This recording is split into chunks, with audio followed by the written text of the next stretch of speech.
Today is July 27th, 2021, and my guest is journalist and author Nicholas Wapshott. His latest book is Samuelson Friedman, The Battle Over the Free Market. He was last here in October of 2011 discussing his book, Keynes Hayek. I want to thank Plantronics for providing today's guest with the Blackwire 5220 headset. Nicholas, welcome back to EconTalk. I'm glad to be here, Russ. Always good to talk to you. Let's start with what these two men, Paul Samuelson and Milton Friedman, had in common.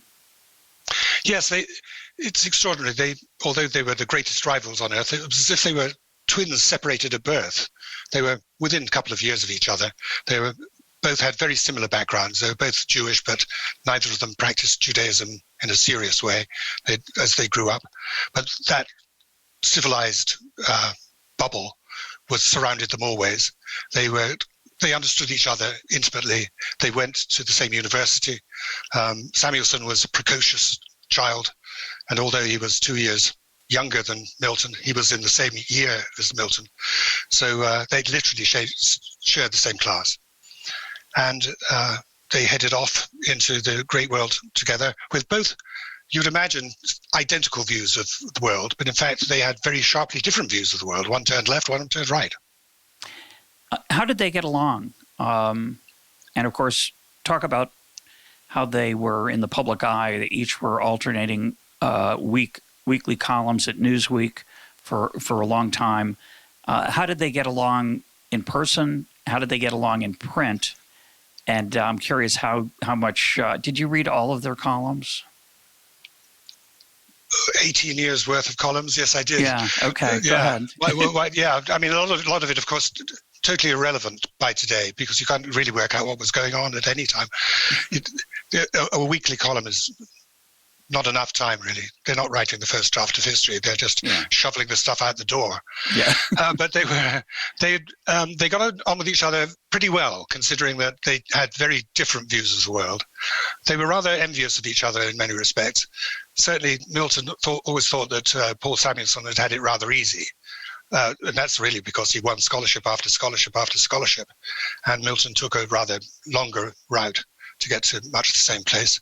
I think that Milton was also envious of Samuelson's easy air with established society. Milton was an outsider always. He liked to be an outsider. That suited him. Yeah, that was the grit in the oyster for Milton. And he enjoyed that. Rose Friedman, Milton's energetic wife, constantly carping at Samuelson for living too high on the hog, and that poor Milton had to put up with, only a second home in Vermont and so on. But they both did amazingly well. They both won Nobel Prizes.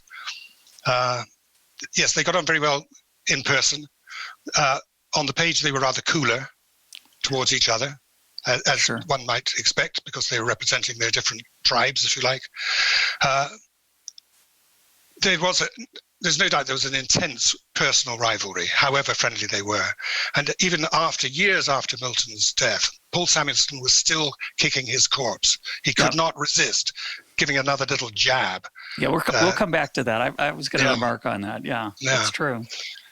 At the same time, when Milton died, there's a sweet letter written by Samuelson to Rose saying, "I lost a wife, and you'll find that Milton will always be with you. He'll be there. And so don't worry about that. He's still with us, and he's still looking over my shoulder too." And so there's a great warmth, actually, beyond the obvious, rather steely rivalry. I mean, there's no doubt this was fist fighting. This was every bit as much as Keynes Hayek fought each other, and then they became close friends, of course.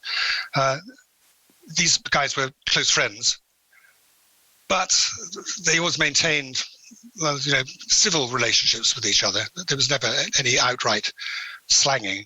On the other hand, their personal letters were very often vituperative, very often sarcastic, very often unforgiving, I think.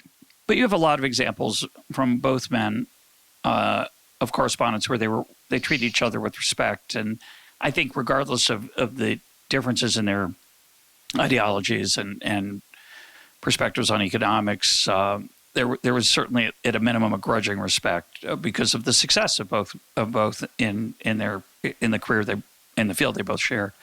Absolutely, yeah. Let's start with hugely prominent. I mean, we are talking about sort of numbers 1 and 2. You could argue who was the more influential and who was more important.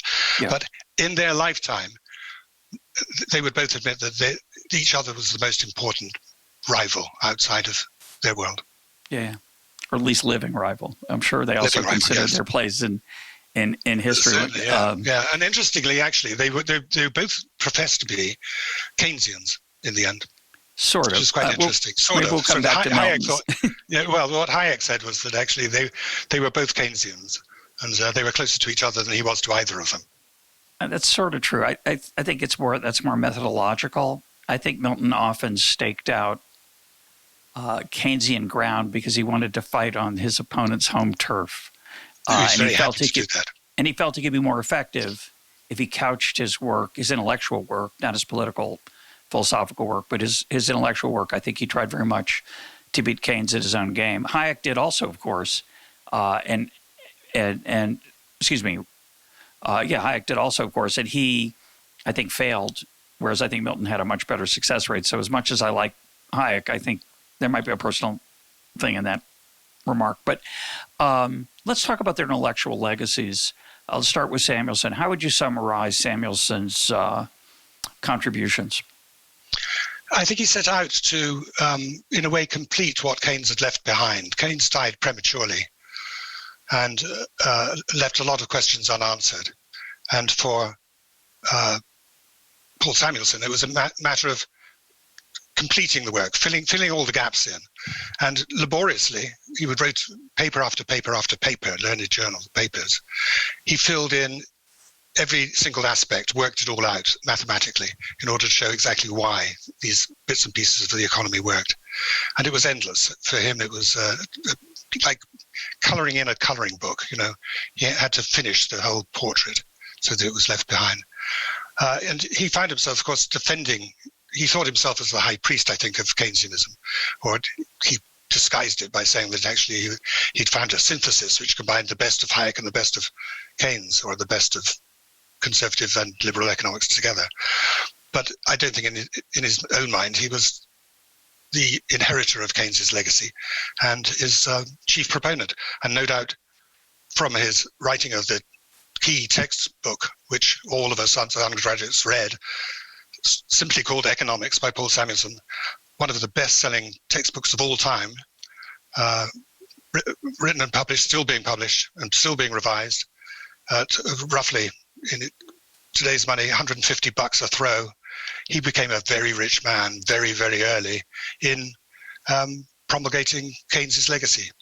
And the opposite was true of Milton. I think Milton, in his mind, he deliberately set out to expose what he thought were the flaws in Keynes's thinking.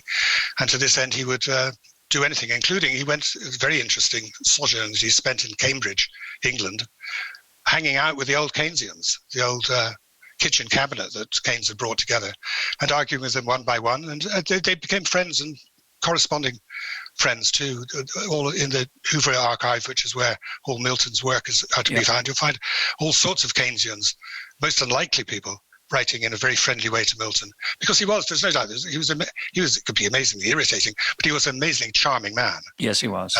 He was seductive.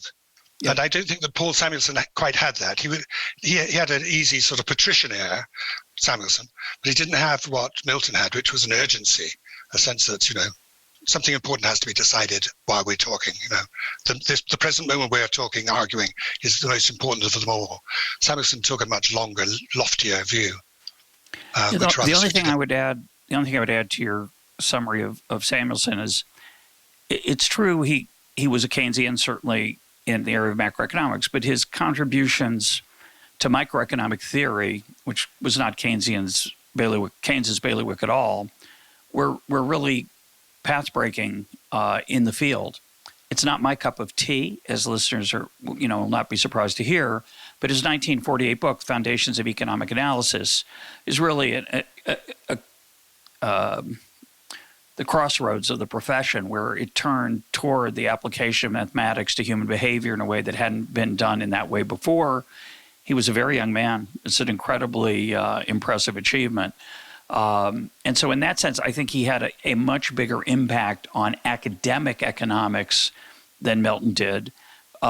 Milton's work that was influential academically was his his attack on the Keynesian foundations, really in macroeconomics, and we'll talk about that. Sorry. Go ahead. The other thing is that I think that Milton had a much grander ambition, really. Paul Samuelson was in economics. He was economics, and his world was economics. Milton started off in economics, but he worked out that in order to tell the tale that he wanted to tell, he needed to broaden out his appeal. He needed to become popular, and he also needed to make it a political movement more than an economic movement. And I think that when it comes to, for instance, his libertarian ideas, which have become much more mainstream than they ever were when he was alive, he has transformed. Well, I think, say, the Republican Party is now every bit as much a libertarian party as it is a conservative party. And so that part of that claim, which runs through your book, I disagree with, and was shocked to read it. We'll talk about it. But I do think you're right that he distinctively had a vision. In a way, he was one of the earliest public intellectuals from the academy, right? There were a lot of public intellectuals. Galbraith was also in this era. You reference him a few times, but he wasn't in he had an appointment at Harvard, but he wasn't the academic influence that a Samuelson or a Friedman were. And Friedman's goal clearly was to take his academic credentials and leverage those to have an impact on the public and on policy. Yes. Before we get to these issues of politics, one of the parts I loved about your book is that Samuelson was forced to acknowledge the state of economics with some honesty regularly because he had a best-selling textbook. And one of the things I really love about your book is that you periodically take a look at how Milton is percolating into the textbook. So that's a fascinating window. It's a lovely bit of – it's like a case study essentially, looking at those successive editions of Samuelson's book Economics, which I did also learn from as an undergraduate. I also studied it in high school even. I remember very vividly reading a chapter of it at the suggestion of one of my teachers. And but because of that, Samuelson had to publicly state at least some version of what he thought where the profession was and our understanding of the economy. So talk about how you did that and what that was. Obviously, that's not the essence of the book. It's just a little side thing, and it's lovely. From a writer's point of view, there were two things which were, for me, amazingly valuable. First of all, these 18 years where they would play intellectual tennis, whacking the ball back across the net and back and back and back, which was fascinating to watch. They didn't talk to each other. They spoke through the readers, if you like. They addressed the readers, which is, for a popular author like me, or a semi-popular author, it's very important to see how they express themselves to a general public, which was good. And then you're quite right that the fact that Samuelson was obliged to, and he was honest enough to have to write what he believed to be the true state of affairs. There might have been a little lag. He wasn't a leading indicator in terms of reporting Friedman's work.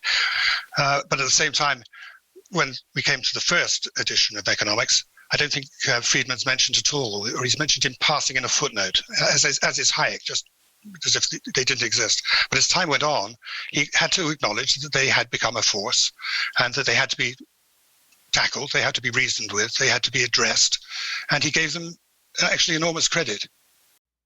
Both of them were intellectually honest, which I think is interesting. Yeah. And it's very important for all academics to be intellectually honest. Neither of them, although they were both very political in their ways, they weren't pushed around by politicians and they weren't pushed around by current politics. They had a much larger aim, which was based upon finding the truth, which for an academic is really the key thing. So many academics, I think, drift away. Yeah, so many academics get into other businesses. Yeah.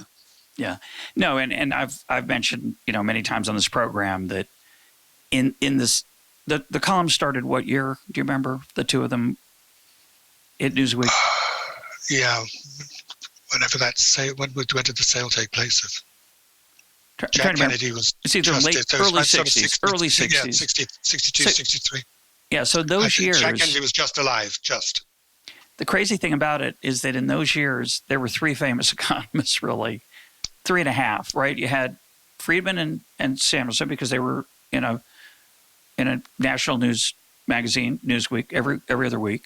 You had Galbraith; his books were popular, and after that, you kind of had Keynes and Adam Smith. They were gone. It's shortly around then. Smith long before, of course, but that was it. In other words, it's not like today where because of blogging and the internet and podcasts and Medium and Substack, there are dozens of economists. They're not all, wildly famous, but the opportunity to have a platform is so different. And in those days, they were kind of it. Yes, it's true. One of the things I was surprised about, I was expecting to have to deal with Galbraith at some length. But actually, as history's moved on, Galbraith has been washed up. Yeah. Of course, he was always rather secretly despised by economists because he really wasn't an economist. He was an agricultural economist, whatever that is. And he was also Canadian, so he was sort of not quite right. There's something not... I used to hang out with him at the Kennedy School at Harvard, and there's nothing nicer, with the man whose legs... I mean, it was like being with a spider, his big, long legs and arms and everything. And he was very generous and helpful in a biography I wrote about Margaret Thatcher, where he gave me absolutely crisp and wonderful quotes about how her economic policies made no sense at all. We had tea at the Ritz. So he's a very nice person to hang out with. But in terms of permanent influence, Galbraith is gone. Nobody reads Galbraith today. Yeah, and I think the lack of respect among the tribe of economists was that he never pretended to try to play the jargon and equation game that other colleagues did. And so he was looked down on, I think, fairly or not, but that is, I think, accurate. He also Galbraith had a very high opinion of himself, which is why he didn't become the Keynesian fighting with Friedman in Newsweek. If he'd been smarter about it, he would have realized that was the way to maintain his reputation. But instead, he was too grand. Yeah. Well, it's interesting to me that both of those men, Samuelson and Friedman, took the job. And you write it some length about their back and forth, and they're wavering about it at first, not sure whether it was a good idea. There is something tawdry, I think, in academic circles, particularly then, less so now, but particularly then, that you would try to popularize your ideas. That was seen as sort of beneath a really first-rate scholar. It's true. That certainly came out of Britain. Oxford and Cambridge were always very intellectually snobbish. Yeah. They didn't like anyone who hadn't been to Oxford and Cambridge, for a start, but which cuts most of us out. So Samuelson sort of played that game, though, of course, he was a reject from Harvard. The work that you were talking about, Foundations of Economic Analysis, started off as his PhD thesis, which stunned his supervisors, who realized that he was way beyond them. I mean, they looked at each other and then said, I guess he's right, is he? I mean, it seems plausible to me. But he was a wonder kid. Yeah. But you would think that Harvard would grab him with both hands. Well, this is the way that Harvard's changed, I suppose, if it has changed. Because he was Jewish and because he was an anti-Semitic head of the economics department, he wasn't offered a full lectureship, which is why he walked across the Charles River and became the key star at MIT, when MIT was just an engineering school. He transformed MIT. There's no doubt about it. They should put a statue of him in the entrance hall of MIT. They know his importance, but I mean, it just shows how foolish academic worlds are, because they have their own logic and it doesn't really fit reality. Yeah, most everyone would put MIT in the top 5 academic departments, economics departments in the world. It wasn't then. It was a bold, actually quite risky move at the time. I'm sure he was uneasy about it. And he wrote his economics textbook, of course, for MIT as an introduction to undergraduates. Yeah, so that's why it's pitched absolutely at sort of 18-year-olds, which is when you would have 17, 18-year-olds when you would have read it. So it always kept that sort of popular aspect, which was to his great credit, because it takes an intellect of some confidence, I think, to be able to simplify things and retain their accuracy and take on the criticisms from all comers saying, well, of course, you've missed out half the story. Yeah. Samuelson did, but at the same time, he managed to maintain the true essence of his argument because he knew it so well and back to front. I never thought about it, but writing a textbook in those days was also seen as beneath a great scholar. So he not only wrote a column in Newsweek but he also wrote a textbook, an undergraduate textbook. Now, having written Foundations of Economic Analysis insulated us somewhat from the worst charges. Which won charges. the Nobel Prize, by the way. Yeah, that's right. That alone was cited as his Nobel Prize winning effort, which was done before he was age 21. Yeah. No, he was probably the two most innovative PhD theses in economics were probably that and Kenneth Arrow's work on the impossibility theorem, which is extraordinary. But anyway, I want to talk about Friedman's legacy, which we'll divide it into two parts. Let's start with his academic work, which I think you underestimate, which is you obviously think is quite important, but I think there's one thing I want to quibble with, and then we'll talk about the political claims that we just mentioned earlier. Now, Milton's contribution, you claim, to my surprise, that his work on monetary theory was an academic failure. Is that a fair assessment? I don't think that he convinced everybody that he had to convince for it to be a success. So explain, and then I'll push back. Within his own terms, I think that there's no doubt that the truth about the quantity theory of money is self-evidently true. I think that what he then did with it, which is to turn it, and a lot of it was to do with being popular, was to oversimplify it to the extent that money became the only reason for inflation. I think probably, we didn't persuade it mainstream economists.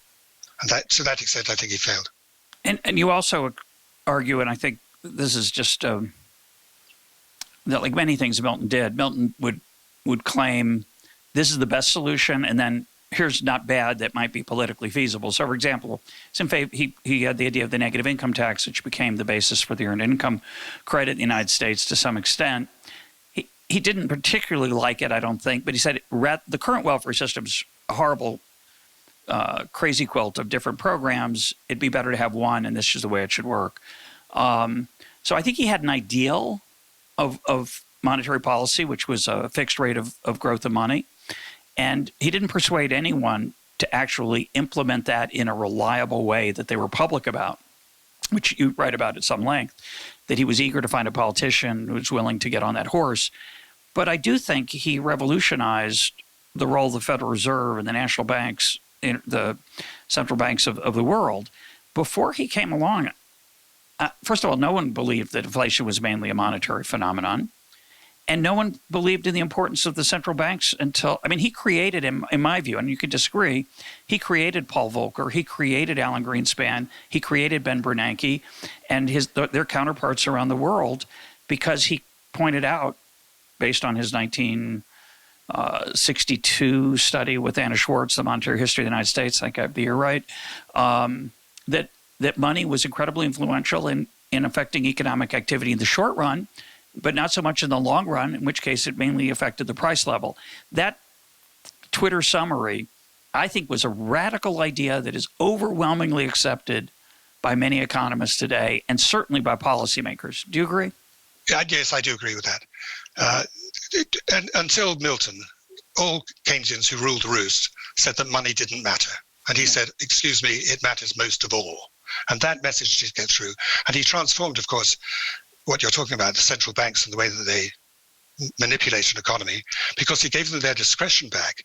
Until then, everybody lived under the Keynesian Bretton Woods Agreement, where everybody was fixed. So there was actually not too much for a central banker to do, apart from just watch as Keynes's formula kept a very rigid structure. It was very daring, I think, of Milton Friedman to encourage. He tried to encourage Nixon in the first place to do it when he first went into the White House, and Nixon ignored him, but he was picked up later. And the floating of exchange rates, I think, has been a great liberating force for any dynamic economy. So he released the excitement and urgency and animal spirits, as Keynes would say, in an economy by saying, you'll live and die by your currency rate, your own currency. Fix your own currency rate where you want it best, which I think, looking back at Keynes, who invented the general theory in order to counter the fact that he believed that the pound sterling had been fixed at the wrong rate in 1918 with structural unemployment in their millions during the 20s, when America was enjoying a boom. Britain was already in a Great Depression, and which lasted a decade before he got to 1929. Yeah. And I think that actually looking back on it, the Keynes would acknowledge that that was right, and that his own agreement of Bretton Woods, although it was his solution, in a modern world where economies are moving fast and where technology is moving fast and businesses have to accommodate all of this sort of stuff, the more flexibility you have in an economy, the better for those who are trying to manage it, trying to ride it. Now, you said, and I think you're right, that in some sense Friedman unleashed the discretion of those central bankers, gave them an extra technical term as a degree of freedom because the exchange rates were floating, which was an idea he'd put forward in Capitalism and Freedom. But the irony is that he wanted them not to have discretion. His preferred world was a slow but steady growth in some fundamental measure of money that would roughly mirror the productivity level of the economy, ensure stable prices. Now, I interviewed him in 2006. We'll put a link up to that interview. You know, he believed that central bankers talked about their job differently than how they actually did their job. He felt pretty good about what they did. But the point I want to emphasize is that he wanted to take discretion away from the central bankers. He wanted them, and it's a very interesting, John Taylor is the modern, I would say promoter of this idea that, and he has a different rule than Milton's, but the Taylor rule is an idea that says, central bankers should be a little bit more like an index fund than a stock picking set of managers. They should try to constrain themselves. And that's a rather dramatic change. Doesn't always happen. We can debate how much of impact that actually had, but I think it's clear it was an important idea that had an impact. Yeah, there are two things there. First of all, the extraordinary work that he did with Anna Schwartz, which was actually to look at the data, the big data about how we got to the Great Depression, and worked out that, and it was a Keynesian understanding that he brought to it, which was actually there should have been more money pumped in. Yeah, it's quite the opposite of the way that Milton Friedman has always been associated with a restricted monetarism, where people are clamping down in order to cure inflation. But what he said that the American economy should have done would, get the faucets open, get some money in that system. Yeah. The banks won't go bust. Everybody will be, or more people will be in jobs, and it'll cure itself. So that was a different reasoning. When it came to later on, I think his profound problem was, however right he was about the quantity theory of money, he didn't find a persuasive way of telling practical people like Paul Volcker, this is how you do it, because they couldn't even agree on what bit of money you measured. Is it M3? Is it M4? Is it M0, M1? Each central bank would choose a different measure. The British experiment in monetarism was all on M3, and that was something which the American Volcker wasn't looking at all. And I think it was very difficult. Also, I think central bankers are under enormous pressure from their political masters to do something. For goodness sake, do something. I've got an election coming up any minute, which is always true. There's another one just around the corner. Do something to help me, would you please? And I think you've got to give he doesn't get credit for very much, but Jimmy Carter appointed Volcker to fix hyperinflation and left him to it. He got no pressure. And to the extent that Volcker's saying, I'm expecting the president to arrive any minute, red-faced and ready to punch me on the nose, but he never did. He never mentioned it at all. He also appointed Alfred Kahn and began the process of deregulation that certainly Reagan continued, but it started in a very active way under Carter's administration. Mm. So, turning to the, this question about measuring M2, M3, et cetera. Milton, I think he was an M2 fan late in his life, but I don't want to quote him on that. I did get, when he was in his 90s, he did send me a spreadsheet after I interviewed him, which was really quite an extraordinary experience. I'd interviewed him and I said, you made this claim. I looked at the data and I'm not so sure. I don't see it. And he wrote me back and he said, you're looking at the wrong measure. And I think it was M2. He said, if you look at M2, you'll see it's exactly what they're doing, which is, it's a beautiful thing. I hope I'm that intellectually alive in my 90s. I hope I make it to my 90s. Let's turn to the actually, I want to say something else about the connection between academic work and policy work. Friedman, in many ways, won the middle round, you could argue, of the debate between the two of them when stagflation came along, which was a challenge in the late 70s to the Keynesian models. Because in the Keynesian models, if you have high inflation, you should have low unemployment. If you have high unemployment, you should have low inflation.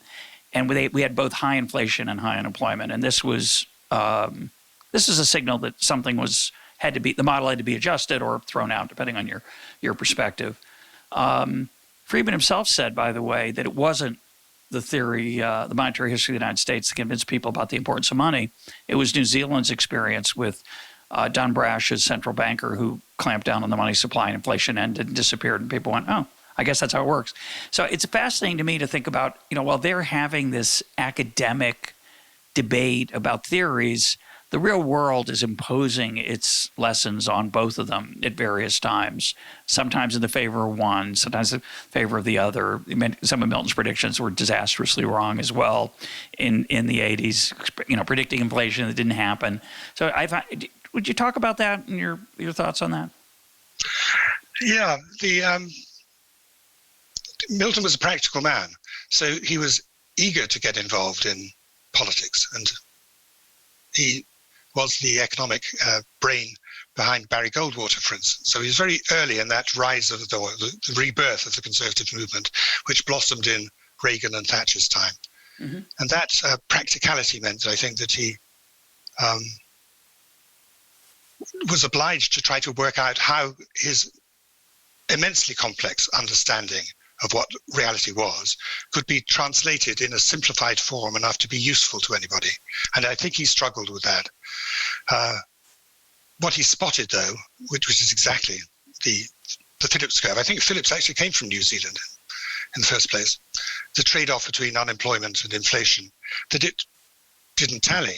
It made no sense. Ned Phelps also spotted this, and in a separate way, disproved the Phillips curve. And that was the opportunity, really, for Friedman to say, well, this key part of Keynesianism isn't working. It needs, therefore, revising, and I'm your man. And it took Samuelson, I think, a long time to take that on board. He was reluctant to admit that the great man had been wrong about this sort of thing. Although I think that everybody admitted that Hicks, who transferred Keynes into a simple formula, had oversimplified in many respects, hadn't taken time into account, for instance. It was always a sort of snapshot where actually the figures moved. So let's talk about the policy and political side of both of them. Now, Samuelson wasn't nearly as politically connected, didn't long for it. You point out Milton did, and tried to advise a number of Republican candidates for president and actual presidents with, I think, very mixed results in terms of them listening. I don't think they listened so much. The one exception to that might be the volunteer army, which is a shocking policy revolution that Friedman wasn't the only one. There were others who were working alongside him, but that was one idea that did catch on, which is surprising. I think probably surprised Milton. If he had to pick one idea that he thought would win, it wouldn't have been that one. But talk about, make your claim about Milton's influence on public policy and on the Republican Party, because I was surprised at that. Although that he played for a conservative team it was always a Republican president. There are some people who wobble between, can actually be just as happy under a Democrat as under, like Volcker, just as happy under one regime as under the next, as long as he's allowed to do what he needs to do.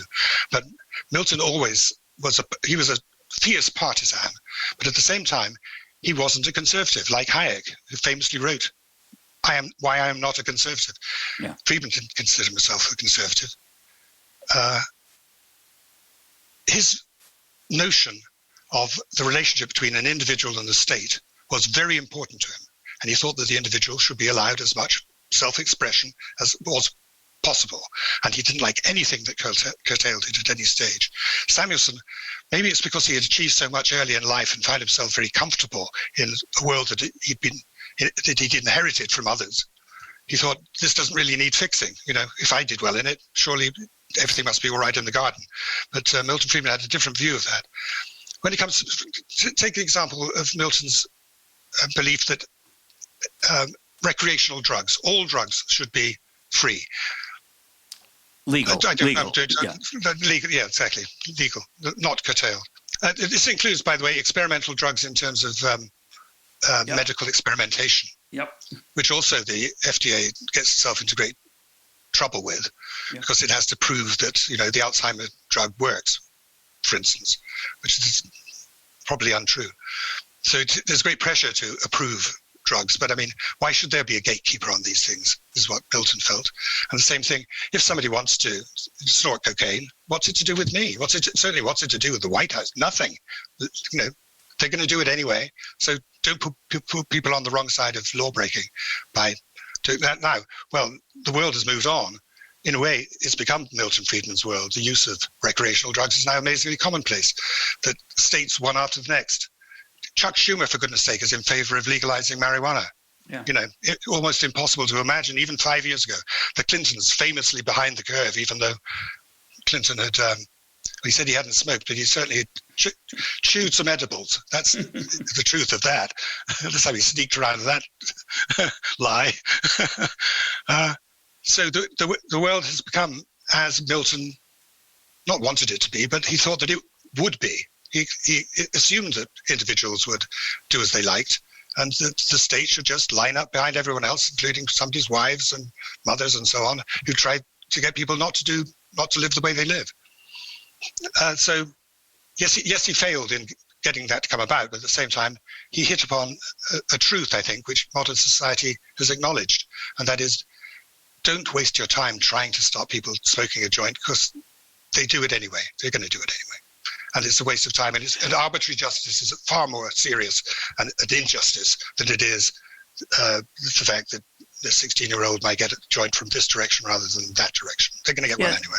Certainly in that sense, he was not a, quote, conservative, at least the way most conservatives of his day were politically. He didn't like the term. He saw himself as classical liberal, a term that's not in use much anymore, but he definitely saw himself as a Smithian, I would say. Yes. But you talk about his influence on the Republican Party, and you also claim, which I was stunned, that he is you blame him or connect him to the election of Donald Trump. I'm totally mystified by that. So take a crack at that. I'm talking about first draft of history. This is very early in trying to understand what the hell Trump was about. But Trump actually came out of anything. He came out of the Tea Party movement. I think that Trump supporters were Tea Party supporters in the first place. And the Tea Party supporters were against the government trying to do things that they didn't want to do. They got fed up. The government does nothing for me. Why am I lending it support? I want someone that understands me in the White House. And they certainly didn't get it with George W. Bush. And even less so with George H.W. Bush and so on. To that extent, I think that it's become a populist party in the way that Friedman, I think, was a populist in many respects. He was somebody, but he was a populist waving the flag saying, "This way, lads," which of course isn't quite populism. but you can see my problem here. Yeah, that's a good line. I love that. No, I think he believed in individual choice. He believed powerfully that people should be free to choose what was best for them. His book famously called Free to Choose. At the same time, you're right. He did want to be a Pied Piper of sorts to have them follow a certain set of at least political or philosophical ideals. But, I think the reason I want to push back on those claims is a couple of reasons. One is he was remarkably unsuccessful in getting the policy innovations that he argued for in his two books, Capitalism and Freedom and Free to Choose. He got floating exchange rates. He got some limits to monetary expansion. He got a volunteer army. The rest, and there was page after page of, getting rid of agricultural subsidies, getting rid of subsidies to Amtrak, a smaller government overall, freedom of choice for people in the areas of drugs and elsewhere, just a much smaller role for government. And over his lifetime, government just grew steadily.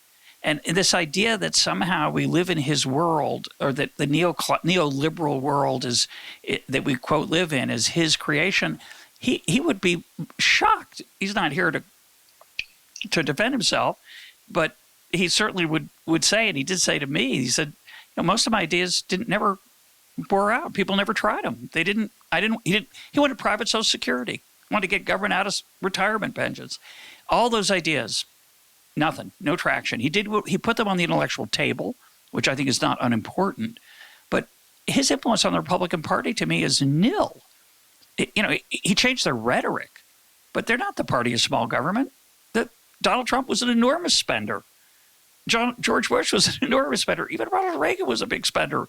Yes, it was on defense, but more than it was on social welfare. But I think Milton would say he failed terribly in his influence on the political process. Well, I think I may be being half Brit. That my Thatcher experience probably tells a slightly different story.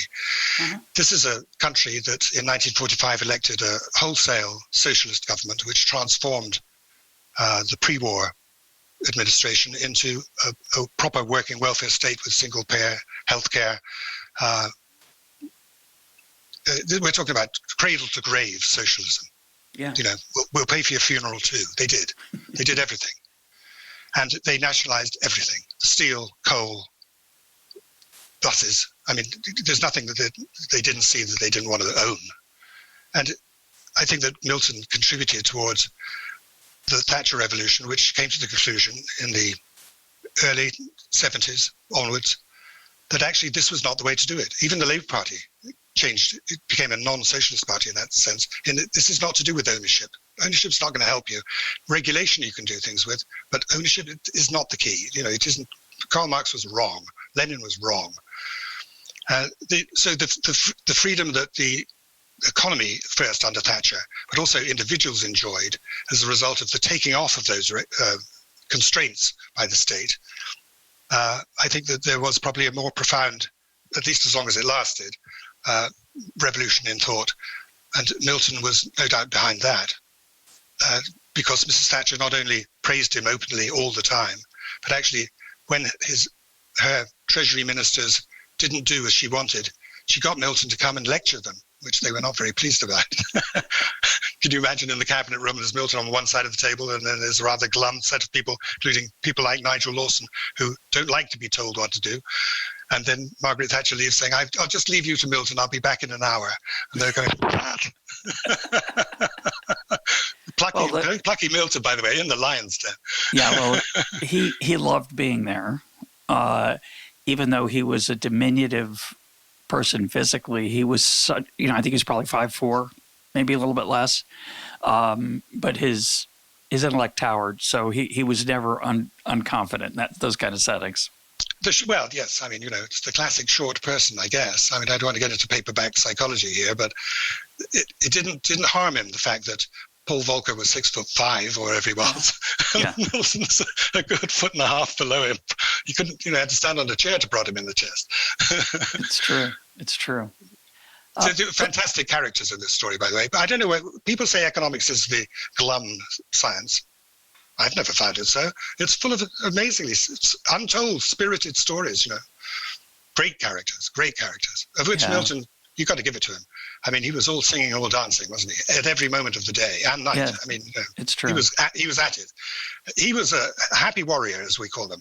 Someone who actually got up every morning saying, "What can I do today? How can I make the world a different place, if not a better place today?"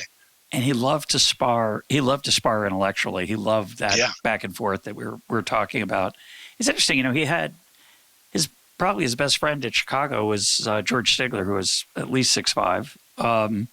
I don't know if he sought out taller men to even emphasize it, but and I'm sure. But and both of them actually, both Samuelson Friedman had an intellectual counterpart, a colleague who was less interested in public policy.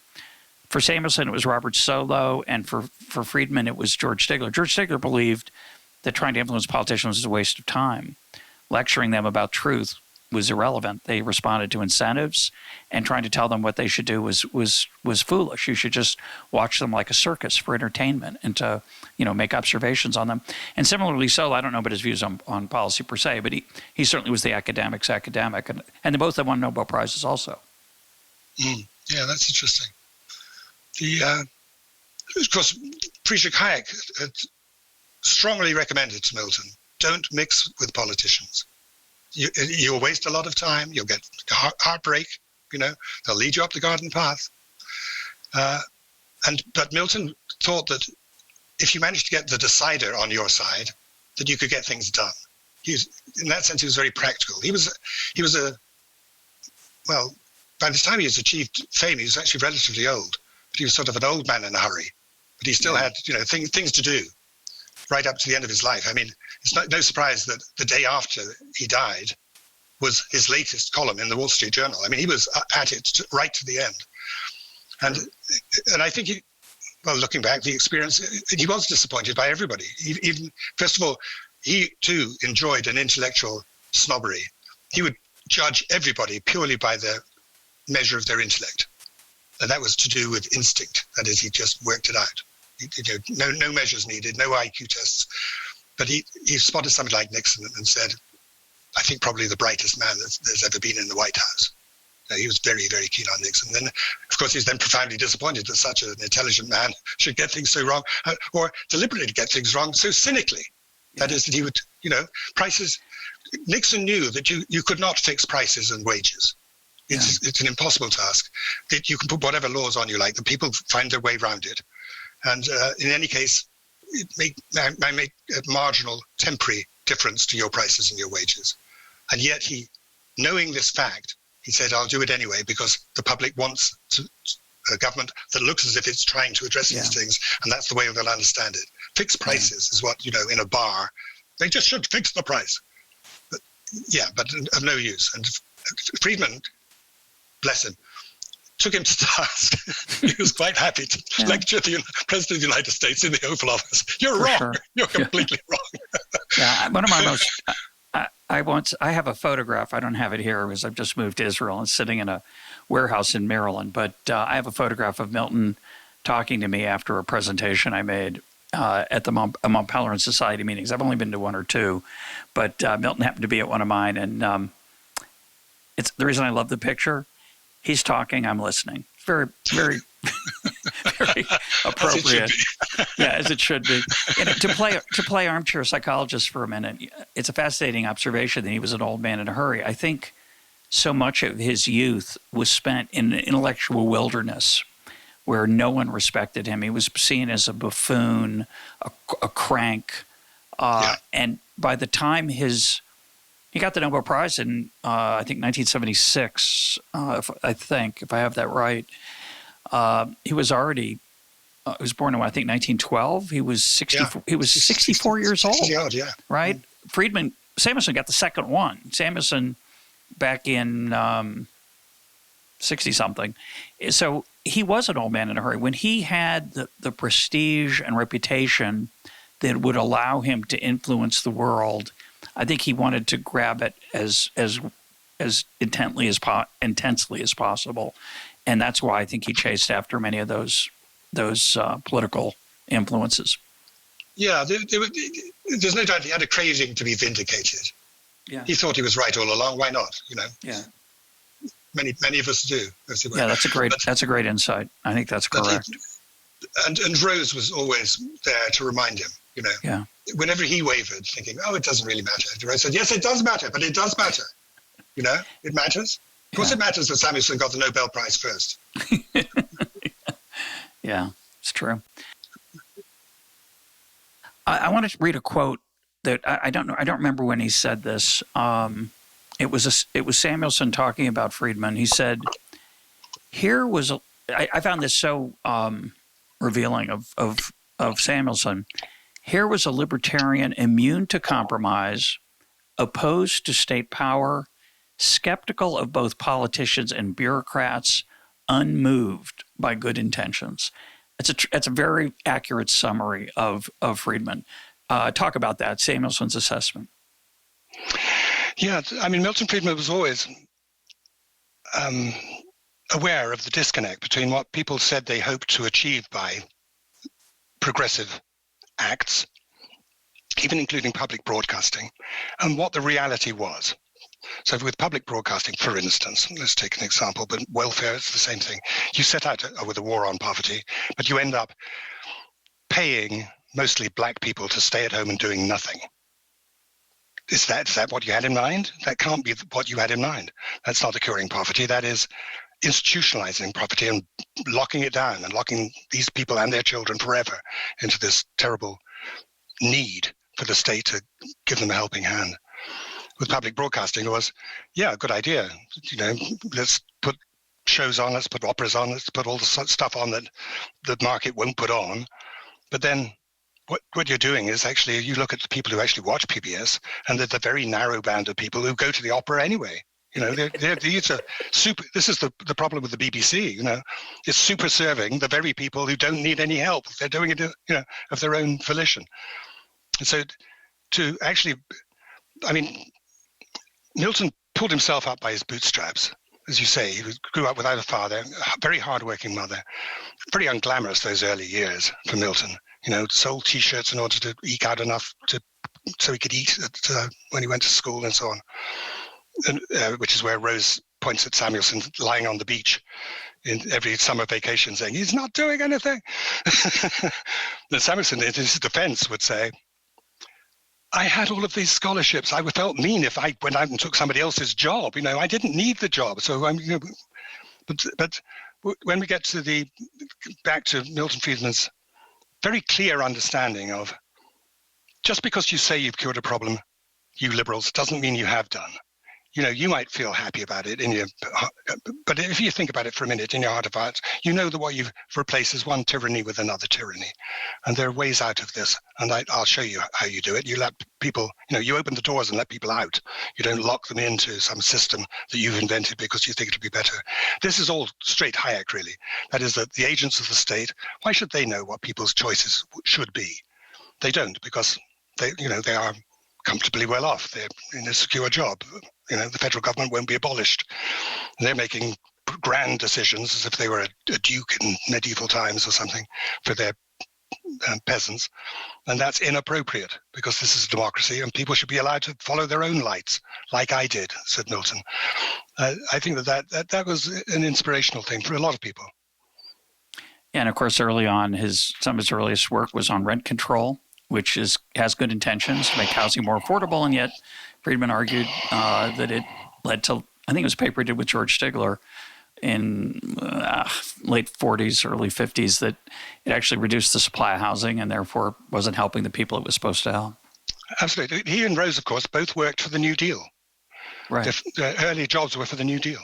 Yeah. Which he always found, as we should all find, ironic.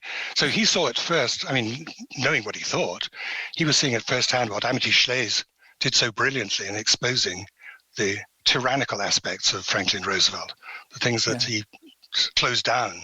You can't keep chickens, you can't grow this wheat, or all those sorts of inhibitions which were imposed by the state in order to get a small number of people to prosper.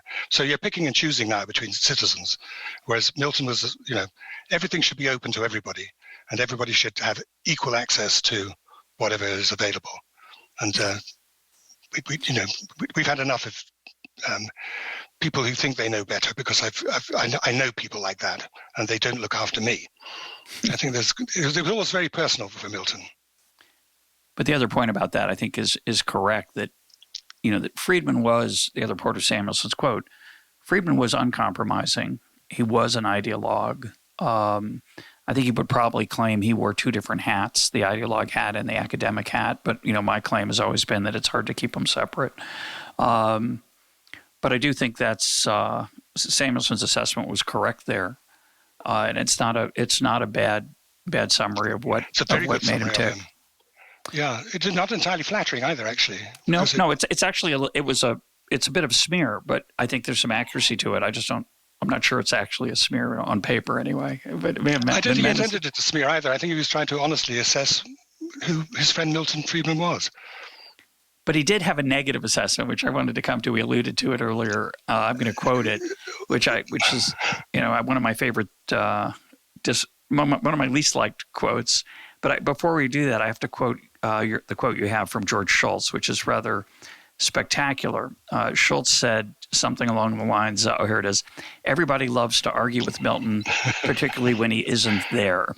And when I read that line, it's a great line, and it's so true. He was a brilliant debater, and he loved it.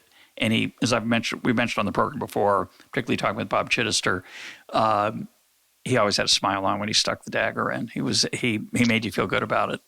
He was a very, as you say, he was a very charming man. Because it was George Shultz who brought him onto the Hoover and gave him a sort of refreshed life, sort of post academic life, or post academy life, I should say, because there was no stifling him. But so he prospered in Hoover, and I think that, well, you'll know because you also have been to the Hoover, that there is a sort of ghost of Milton which lingers around, particularly those open areas where people used to have coffee and cake and tea and so on, where Milton would just amble up and take on all comers like a sort of prize fighter at a country fair. And that spirit is missing, I think. The whole sort of essence of argument has gone from Hoover as far as I can understand, which is a shame. It was the thing that made it.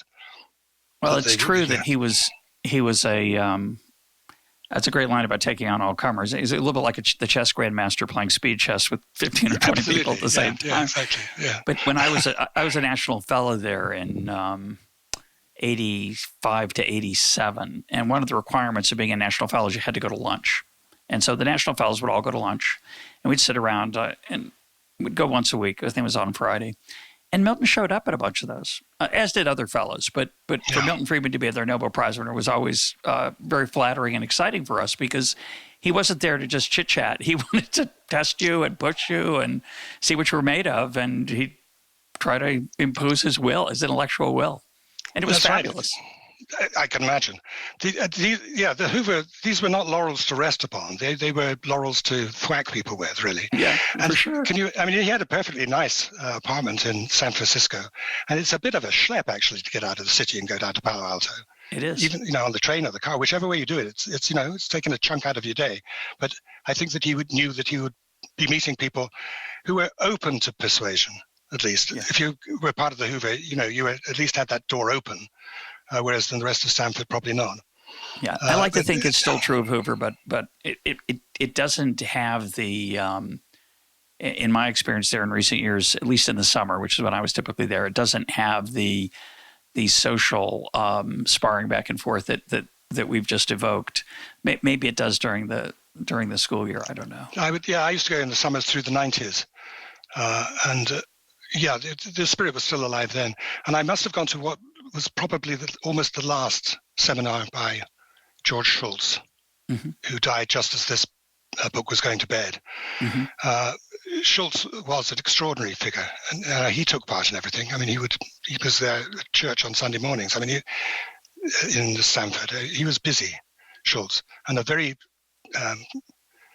benign guiding hand he was too. Very, very sensible man. Yeah, incredible human being, both in sense of achievement and longevity. I saw him late in his 90s give speeches. He was great. I'm sure he wasn't as good as he was 25 years before, but he was a different. What? Yeah, who is right? Who is? Yeah, good point. I'll leave that alone. Let's. I'm going to give you that quote, which I don't remember. I can't remember if you quote it or not, but it's a very telling quote. And it was after Milton had died, it was after 2008. And I remember as I read that Shultz quote that everyone likes to debate Milton, especially when he's not there. I was thinking that Samuelson had slipped in as well to that. He says, this is Samuelson on the crisis, the financial crisis, says, today we see how utterly mistaken was the Milton Friedman notion that a market system can regulate itself. We see how silly the Ronald Reagan slogan was that government is the problem, not the solution. This prevailing ideology of the last few decades has now been reversed. Everyone understands now, on the contrary, there can be no solution without government. And I think, personally as a classical liberal, I think that's a misreading of the crisis, but you can make a good case he's right.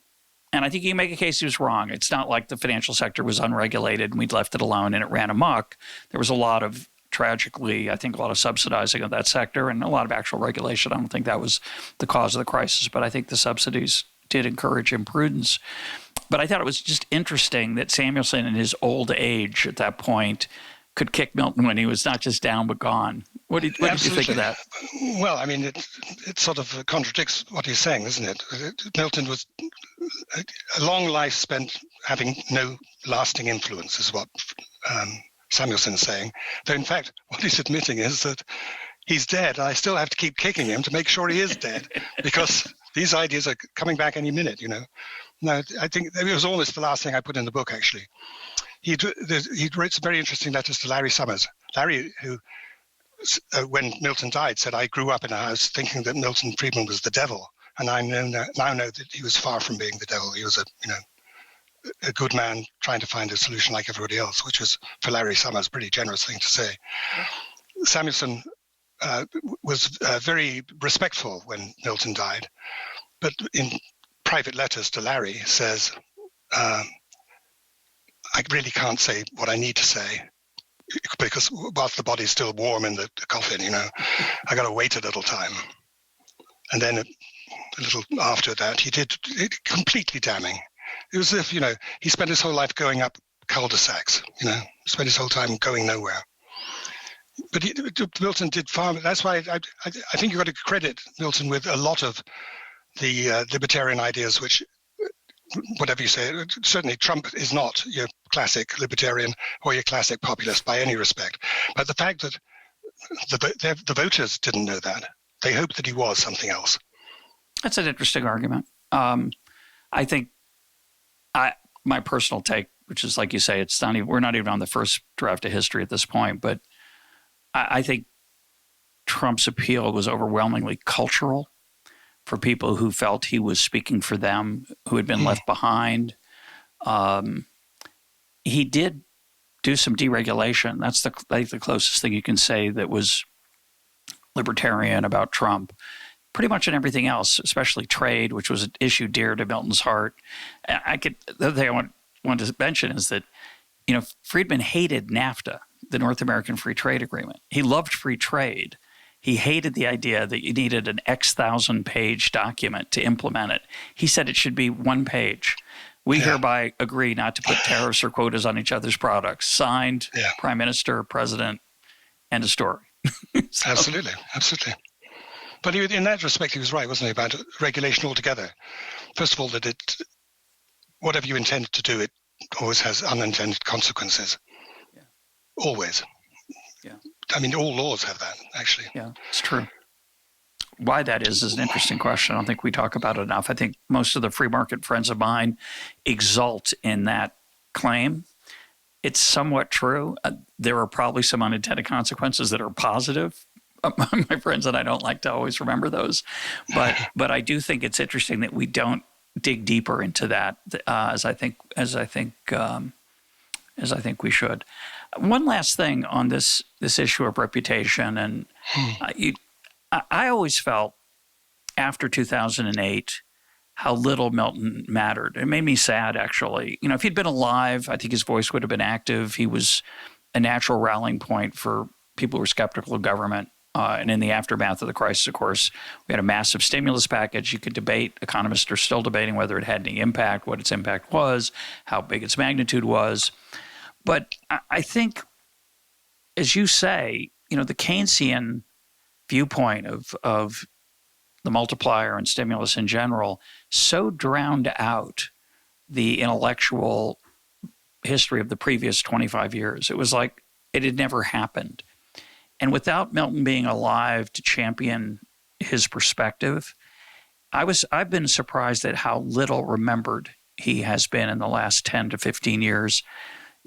He's not John Kenneth Galbraith, for sure. He's had influence certainly on academic life. But in the policy sphere, if anything, Hayek has been more influential, which shocks me. Would never have predicted that. Do you agree? Yes, I do. And it's unfair. I think probably I've unfair on Milton because 15 years after the death of the giant, you shouldn't somehow feel that he's disappeared. I think that Samuelson was quite right in a way, just in terms of the tribes that both sides managed to attract. And Milton didn't leave a clump of academics who thought along similar lines who could be proxies for him. If there were half a dozen, you think of the Cambridge circus that Keynes had around him, they went on after his death and they just carried on and on and on, like Jesus and his disciples, Samuelson is so well entrenched and so established that all established people represent what Samuelson thinks, I think.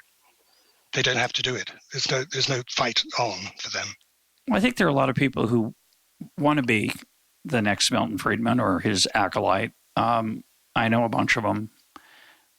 Yeah. I think in the academic world, it's a tough row to hoe. It is the public intellectual part. Yes, there are free market public intellectuals at the great universities in America. There's a few at each one.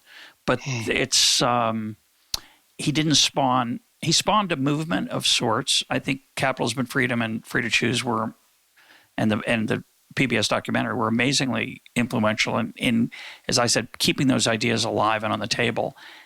They haven't really affected the political outcomes in America. There are a lot of people who would imagine a world being better with smaller government, but they're not willing to vote that way. So in that sense, even more important than his academic confreres, I just feel like Milton was a lonelier voice than he would have liked.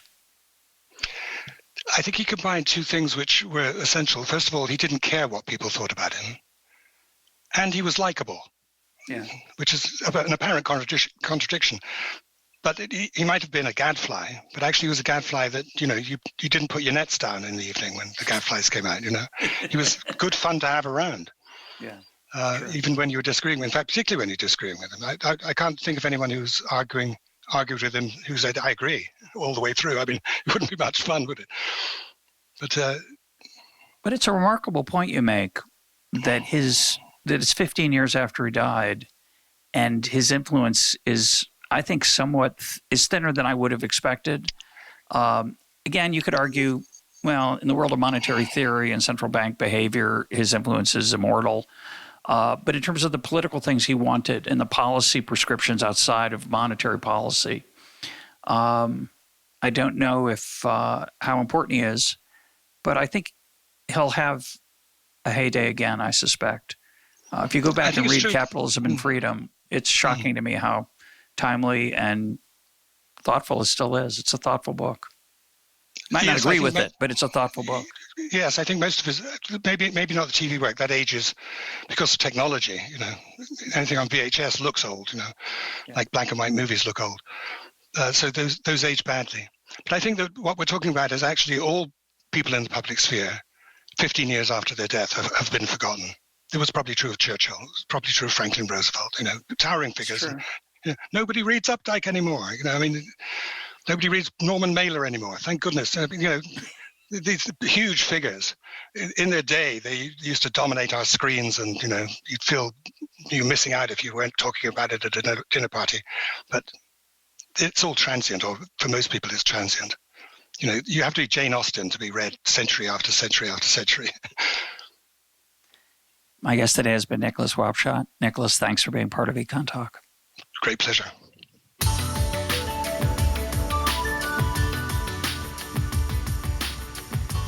This is EconTalk, part of the Library of Economics and Liberty. For more EconTalk, go to econtalk.org, where you can also comment on today's podcast and find links and readings related to today's conversation. The sound engineer for EconTalk is Rich Goyette. I'm your host, Russ Roberts. Thanks for listening. Talk to you on Monday.